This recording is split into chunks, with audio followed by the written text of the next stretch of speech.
지금 들어온 속보는 뭐냐면요. 이스라엘이 이란 탄도 미사일 공격을 했잖아요. 이란이. 네. 그로 인해서 휴전 합의를 파기했다라고 발표를 했다고 하네요. 내가 제일 두려워한 게 이거라고. 이게 아무리 봐도 이상하고 이거 휴전으로 볼 수 없다는 거야.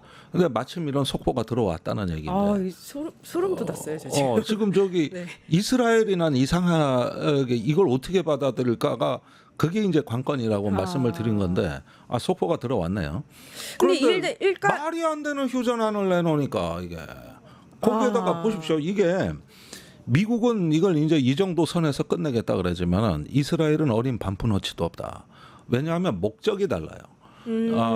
이 미국은 거기 이란의 핵시설만 이렇게 불능화하면 공습 목적은 달성된 거고 더 이상 전쟁할 이유가 없다는 그렇죠. 입장이고 네. 이스라엘은 그게 아니라 이란의 이슬람 정권을 제거해서 정권을 바꿔가지고 중동 질서 자체를 재편하겠다는 거예요. 너무나 극과 극이에요.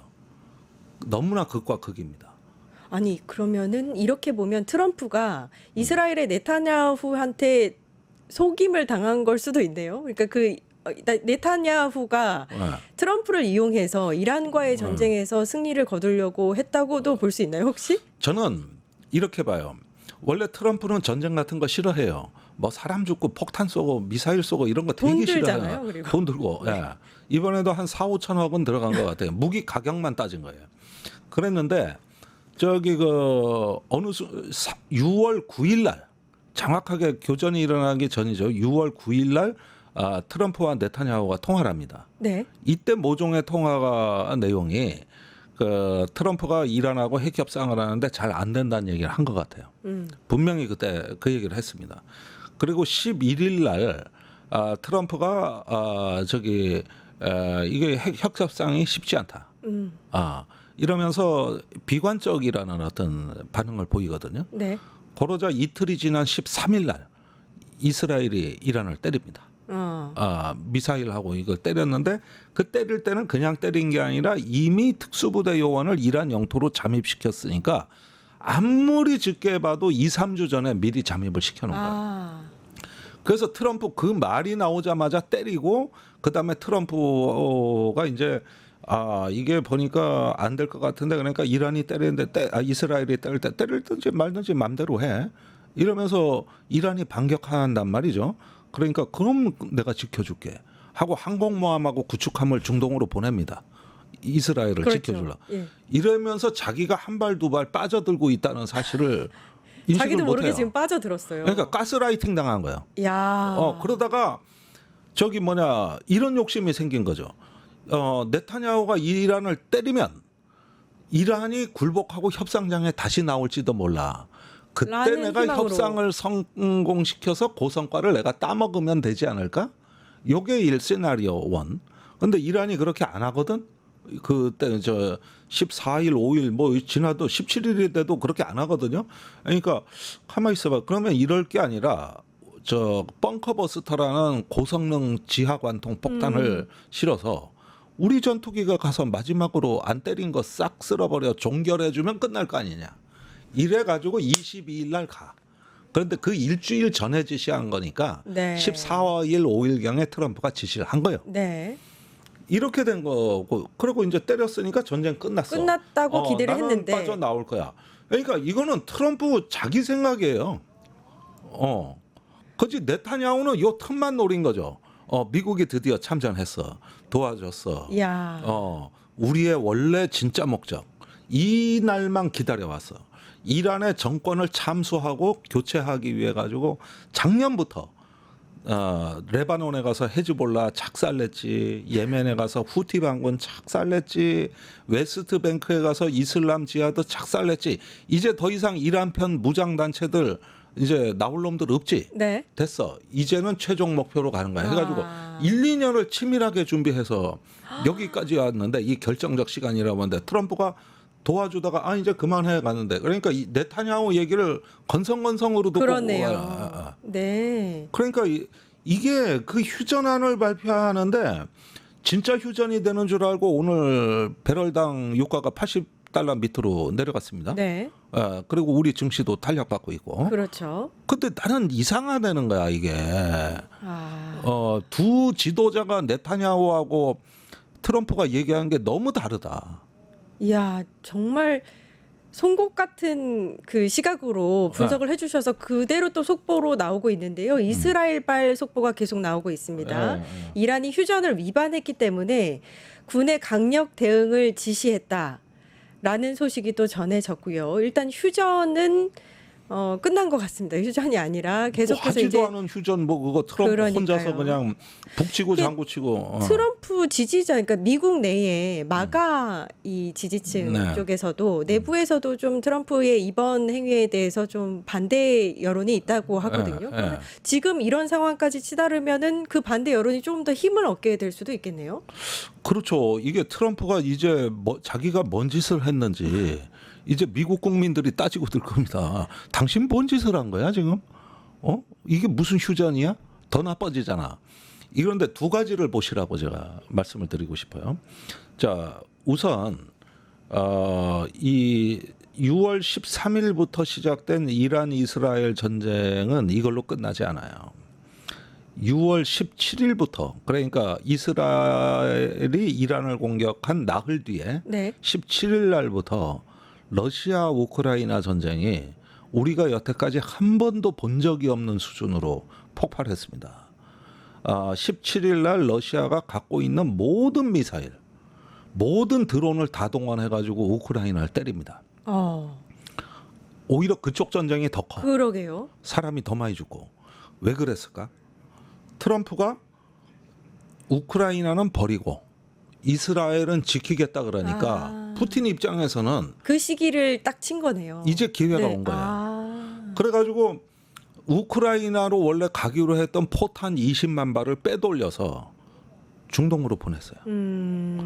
그러면 우크라이나 방어 능력이 없어 지금. 막 우크라이나에 가기로 한 무기가 다 중동으로 가네. 네. 우리나라 사드도 갔어 이스라엘로. 이건 언론에 나지도 않았어요. 아, 그런가요? 네. 그랬는데 이렇게 보니까 푸틴은 뭐 우크라이나 포기한 거야? 중동으로 미국은 그거 신경 쓰느라고 정신 없지. 됐어, 때려. 이래가지고 완전히. 그래서 이제 3년이 넘고 4년 차 접어든 러시아 우크라이나 전쟁에서 한 번도 본 적이 없는 대규모 공습이 일어났습니다. 그러면은 봐봐. 중동에서 긴장 고조돼. 네. 이 여파로 러시아, 유럽에서 우크라이나도 그렇죠. 긴장이 고조돼. 이게 두 개의 전쟁이지만 하나의 논리로 움직이고 있다는 거예요. 이거 유념해서 보셔야 된다.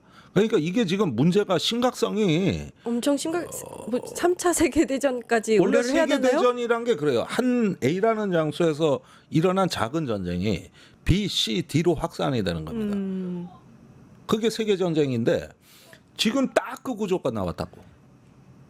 지금 딱. 그러면 다음 차례는 어딥니까? 지지난달에 인도 파키스탄 군사 충돌이 일어났죠. 누가 거기서 충돌 일어날 거라고 예상했죠? 그러니까 이게 트럼프의 이 국제에서 어떤 지도적 위치를 포기하고 즉흥적이고 뭔가 충동적인 외교가 곳곳에서 지금 무슨 일이 벌어지고 있는가 이걸 직시해야 된다고 하는 거고. 혹시 의원님, 네. 이 트럼프가 굉장한 지금 고립 위기의 자초가 되는 것 같은데 네. 트럼프 입장에서 지금 이 순간에 그러면 선택할 수 있는 그 선택지는 뭐 어떤 것들이 있을까요? 그러니까 그게 이제 제가 두 번째로 말씀드리려고 아까 했던 건데 아까 마가 얘기했잖아요. 네. 미국에선 메가라 그래요. 메가. 네. 뭐가 맞는 발음인지 모르겠어요. 한국 사람들은 마가란 마가. 발음을 좋아하지. MH. 예. 그랬는데 네. 여기 이 마가의 그 대표가 백악관 수석 고문을 한 스티브 배넌이라는 양반이거든요. 근데 이 양반이 지난주에 트럼프가 이런 짓을 할까봐 백악관을 찾아와 트럼프를 만났어요. 네. 절대 때리지 마라. 우린 전쟁 반대다. 이랬는데 트럼프가 그렇게 하겠다 그래놓고 그 이튿날 때렸어. 그러니까 일단 이쪽 메가 진영에서 보면은 이거 진짜 네. 왜 이러는 거야. 남의 나라 분쟁 개입 안 하기로 했잖아. 이렇게 해서 논란이 벌어져 공화당 의원들끼리 막 싸워요. 그렇죠. 예. 그 저 PBS란 방송 나와가지고 같은 당끼리 싸우더라고. 네. 예.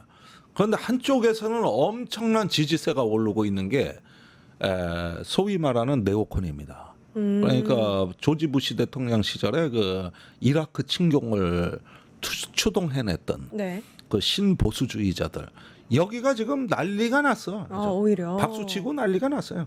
근데 원래 트럼프는 그 신보수주의자 네오콘을 싫어했는데 네. 그쪽은 트럼프한테 붙고 네. 나를 좋아했던 마가는 이제 등을 논란에 돌렸네요. 네. 혼란에 네. 빠지고 이런 상황이 돼가지고 이 광기와 이 혼동은 나는 윤석열의 계엄 선포의 미국적 버전이 누구도 예상 못하는. 그래서 공화당을 쪼개놓으니까 우리 계엄으로 인해 가서 윤석열 탄핵 때 국민의힘이 짜개져가지고 친한계는 찬성하고 친윤계는 반대하고 그거 하고 똑같은 모양이 미국에서 벌어져가지고 요즘 보면 파면당한 윤석열이 미국에서 환생을 했나 싶을 정도. 이렇게 된 겁니다. 조금 전 또 속보가 또 나왔는데 왔어요? 테헤란 타격을 이스라엘 국방장관이 지시를 했다라는 소식이 전해졌습니다. 저거는 그냥 타격이 아니에요. 이 기회에 정권을 제거하겠다는 거예요. 아, 그러면은 그게 이란이 목표군요. 저기 그 1979년에 팔레비 국왕이 이제 이슬람 혁명으로 물러났거든요. 예. 그때 호메이니 정권이 탄생합니다. 지금은 호메이니가 아니라 하메이니요. 이름이 비슷해 거기에 네. 지도자가. 그래가지고 물경 46년간 통치를 해온 겁니다. 그게 이슬람 정권입니다. 이것을 다시 저 친서방 정권으로 제거하고 바꾸겠다는 건데 이런 류의 그 정권 교체는 미국도 한 번도 성공해 보지 못한 그 군사 작전이죠. 뭐 북한의 정권을 교체했습니까? 이라크 사담 후세인 날려보내고 민주화한다 그랬는데 어떻게 됐느냐? IS가 창궐해서 더 극단적 이슬람 그렇죠. 세력이 등장했고. 그래서 이거는 미국이 여러 번 하려고 하다가도 안 된 거. 이런 어떤 그거를 인구 7,800만밖에 안 되는 이스라엘이 한다는 거예요. 그것도 저 지상군을 안 보내고 미사일과 전투기로만 그걸로 남의 나라 정권을 바꾸겠다. 이야. 인구 9천만의 나라의 정권을 바꾸겠다. 이 얘기를 하는 거거든요. 세상에 나는 이런 저기 저 사이코패스는 내가 보다 처음 봤어요. 완전히 망상도 이런 망상은 아니 뭐 국제정치학자들이 나와서 어려운 말로 배경 분석하고 뭐 하고 다 하는데 제가 한마디로 정리할게요. 미쳤어요. 제정신이 아니에요. 이란은 지금 사실 이거에 대해서 대응할 여력이 더 이상은 없는 걸로 알려져 있거든요. 그럼 이스라엘이 끝까지 갈까요? 그러면? 아니 모든 전쟁에는 목적이 있는 겁니다. 네. 그런데 정권 교체를 목적으로 삼는다면은 그건 새로운 질서를 만드는 데까지 가야 되는데 그럼 이스라엘이 그럴 역량과 지도력과 자원을 갖고 있는 나라입니까? 그 가능한 얘기냐고. 그러면은 이란 자체를 혼란에 빠뜨려서 네.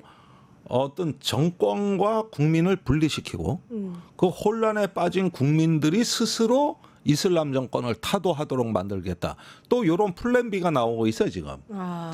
그런데 그 얘기는 옛날에 그 미국의 그 네오콘들이 북한에 대해서도 주로 했던 얘기거든요. 정권과 주민을 분리한다. 그러면은 이제 불안하고 공포에 떠는 국민들이 항복 선언을 하자고 자기 정부에 압력을 넣고 정권을 바꾼다. 이런 달콤한 기대. 이건데 한 번도 그런 일이 일어난 적은 없습니다. 네. 오히려 이 굴욕감, 이 우리의 주권과 생명이 위협받았다 그러면은 대부분 단결하거든요. 그러니까 이런 걸로 이슬람 정권을 타도한다는 그 자체는 분명한 망상인데 그러니까 혼란만 가중이 되는 거죠. 그런 어떤 그 사례를 이라크 한번 보시면 알아요. 사담 후세인 제거하고 나서 뭐가 민주화가 됐고 뭐가 달라졌냐고. 네. 오히려 대규모 난민이 발생할 가능성이 높습니다. 그러면 난민이 어디로 가죠? 시리아 넘어서 튀르키예, 유럽으로 흘러 들어갈 수 있죠. 예. 유럽으로 시리아 난민 몇백만이 흘러 들어가고 무슨 일이 일어났습니까? 완전히 유럽이 쑥대밭이 됐죠. 아. 그래서 오늘날 극우 정당이 생긴 거 아닙니까? 그러니까 순서는 이렇게 됐죠. 이라크 침공, 그다음에 시리아에 오렌지 혁명이 일어났는데 이슬람 극단주의가 권력을 세우고, 이러니까 미국이 통제를 못하고, 그러니까 대규모 난민이 발생해서 유럽으로 흘러들어가 가지고 거의 뭐 1,000만 명 가량 되는 난민들 때문에 유럽이 쑥대밭이 됐다. 요거거든 스타일은. 스토리는 이건데 그런 일이 이란에서 또 반복이 되나요? 또 시작되나 또. 조금 전 또 다른 속보가 들어온 것은 이스라엘 측에서 미사일은 미사일로 즉각 대응하겠다. 휴전 3시간 30분 만에 이런 반응이 나왔고 대응이 나왔습니다. 댓글에서요, 의원님. 김종대 예리한데. 이런 댓글이 있습니다. 그래요? 근데 이게 감사합니다. 근데 지금 이 상황이 사실 국제 정세가 아무래도 혼란스러운데 더 급격한 혼란에 빠져들 위기에 지금 있는 것 같은데. 그렇죠. 그러니까 나는 치명적인 독배가 네. 트럼프가 X에 올린 저 휴전 아니에요. 와. 예. 그러니까 우리나라의 대응이 또 긴박하게 벌어져야겠네요. 지금 뭐 연일 수석 회의하고 지금 비상경제대책회의 한다 그러는 게 다 이 내용입니다. 그런데 심상치가 않죠. 그리고 제가 여러 번 이제 말씀드리는데 세계가 바야흐로 전쟁의 구간에 들어섰다. 제가 아까 이 중동의 정세가 왜 유럽의 우크라이나를 악화시켰는지를 설명해 드렸는데 예. 무능한 지도자와 머리가 빈 지도자들이 외교를 하면 이렇게 돼 있는 거예요. 그리고 국제 협력도 지금 마비됐어요. 그러면은 이럴 때 이 옛날에는 여론의 정치라는 게 있었고 네. 강대국이 서로 모여 중재도 하고 그랬거든요. 지금 그 메커니즘이 깨졌잖아요. 그러면 어디서 뭐가 또 터지면 그거는 또 통제불능으로 가는 거예요. 그러니까 이게 나는 트럼프라는 희대의 무능하고 무책임한 지도자가 세계에 온갖 발자국을 남기면서 전부 다 악화됐다. 그래서 이게 전쟁의 구간으로 진입하기 시작했다. 네. 그러니까 우리 같은 경우는 지금 절대 북한 건드리지 말고 이번에 확성기 방송도 중지하고 대북 전단도 단속하니까 북한이 호응 조치를 했잖아요. 예. 이게 이래서 망정이지. 지금이 윤석열 정부였다고 생각해봐요. 저도 지금 그 생각하고 있었습니다. 우크라이나 무기 더 보내줘. 그다음에 저 중동에 뭐 이스라엘 지지, 네. 뭐 이런 거 이제 하나둘 나오기 시작하면 숭어가 뛰니까 망둥이도 뛴다고. 여기서 또 강성 극우 정권이 있었다고 생각해 보십시오. 그럼 머거리 송년한 거야. 머거리예요. 와, 오늘 사실은 다룰 주제가 굉장히 많았는데 하나를 제대로 이란과 이스라엘 상황으로 인해서 너무 아쉽게도 여기서 좀 마무리를 해야 될 것 같습니다. 김종대 전략실 김종대 전 의원님 고생해 주셨습니다. 감사합니다. 네, 감사합니다. 유튜브 구독하고 실시간 채팅과 댓글을 남기시면 매일매일 7,000TTCO를 드립니다. 참여 방법은 통통물 어플을 다운로드하고 회원가입과 로그인을 해주세요. 마이페이지에서 나의 회원 고유 번호를 복사해주세요. 유튜브 구독 후 실시간 채팅이나 댓글창에 고유 번호를 한 번만 입력하면 준비 끝! 지금 유튜브 채팅과 댓글 쓰기 참여하고 7,000TTCO 받아가세요.